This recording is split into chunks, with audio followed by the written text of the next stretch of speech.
दोस्तों, अफगानिस्तान की सत्ता में तालिबान की वापसी ने पड़ोसी देशों को हिला कर रख दिया है।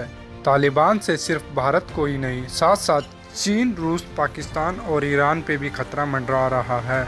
वर्तमान समय में चीन, पाकिस्तान, रूस और ईरान भले ही तालिबान शासन को मान्यता देने की तैयारी में दिख रहे हों, पर समस्या उनकी भी कम नहीं होने वाली, बल्कि यह आगे और भी बढ़ेगी। सच तो यह है कि अफगानिस्तान में कट्टरपंथी इस्लामिक सरकार का डर ही उन्हें तालिबान के करीब ला रहा है। आज वर्तमान समय में अफगानिस्तान के हालात को देखते हुए भारत समेत पड़ोसी देशों के सामने क्या क्या चुनौतियां हैं और उन्हें क्या डर सता रहा है, आइए जानते हैं इस वीडियो में।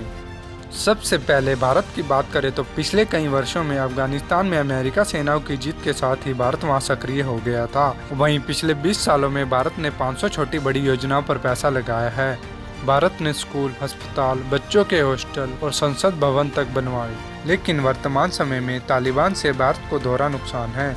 जैश-ए-मोहम्मद, लश्कर-ए-तोयबा जैसे भारत विरोधी टेरर ग्रुप्स का केंद्र ज्यादातर अफगानिस्तान में रहा है।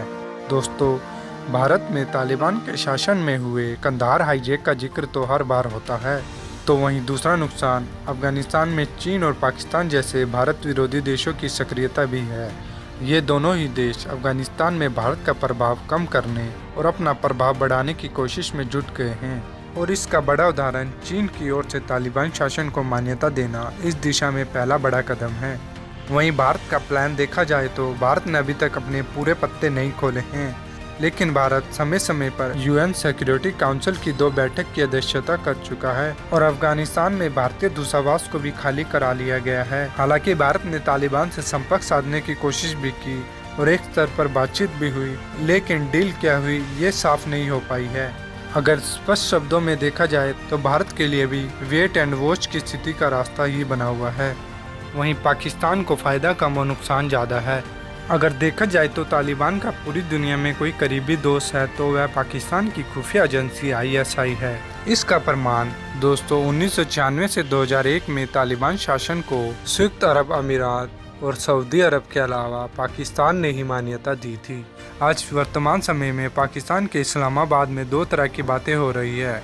जहां अफगानिस्तान में भारत के घटते प्रभाव को देखकर पाक नेता राहत की सांस ले रहे हैं, तो वहीं साथ साथ उन्हें तालिबान शासन से तहरीक-ए-तालिबान पाकिस्तान के ताकतवर होने का भी डर सता रहा है, जो पाकिस्तान के वजीरिस्तान और आसपास के इलाकों में आतंकवादी कट्टरपंथी गतिविधियां करते हैं। तहरीक-ए-तालिबान पाकिस्तान ने इस साल पाकिस्तान पर 38 हमले किए हैं। इनके निशाने पर सिर्फ पाकिस्तान के सेना ही नहीं बल्कि चीन के प्रोजेक्ट भी रहे हैं।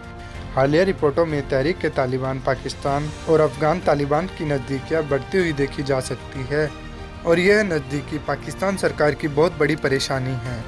वहीं दोस्तों, पाकिस्तान के प्लान की बात करें तो पाकिस्तान की पूरी कोशिश यह है कि तहरीक-ए-तालिबान अफगानिस्तान की धरती इस्तेमाल ना करे। इसके बदले वह तालिबान की मदद तो करेगा, पर तहरीक-ए-तालिबान को ख़त्म करने की शर्त पर, और यह शर्त तालिबान शासन को इंटरनेशनल लेवल पर मान्यता देने के बदले भी हो सकती है।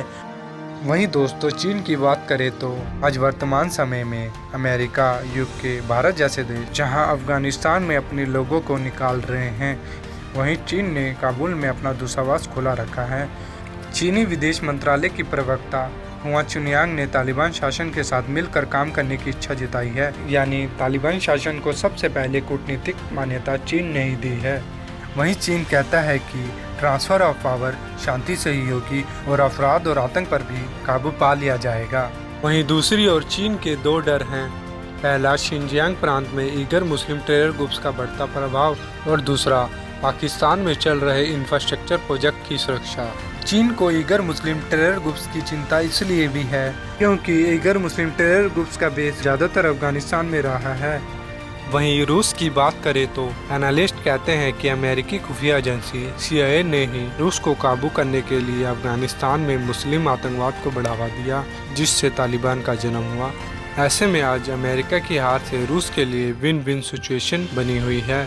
वह तालिबान के साथ दोस्ती चाहता है। वहीं रूसी विदेश मंत्री के अनुसार रूस तालिबान को मान्यता देने में जल्दबाजी नहीं करेगा। वहीं रूस की सबसे बड़ी चिंता इस्लामिक स्टेट है और वह कहीं न कहीं तालिबान का दुश्मन भी है।